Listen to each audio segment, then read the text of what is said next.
ما لامبلو دې ځای کې مې غوټه وه کلکه غوندې کې غوټه وه چې هغه ما داسې صابون ومږل چې داسې دغه کوم نو هغه دې ځای کې هغه غوټه ښکاره شوه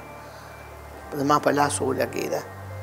نو هغه ما بیا دې ته وویل مې دغه شی خو د هغې 5 میاشتې به شوي دي چې دا غوټه راښکاره شوې ده نور څه تکلیف به راته نه و خو داسې یو سړیکه غوندې کې به یې داسې وواهله هغې غوټې به سړیکه نه واله داسې خوا کې به ورسره داسې غوټې به نه واله هسې یو داسې دغه به و چې دې ځایونو کې به داسې چاپېره یو سړیکه داسې ورځ کې 2-3 به یې ووهلې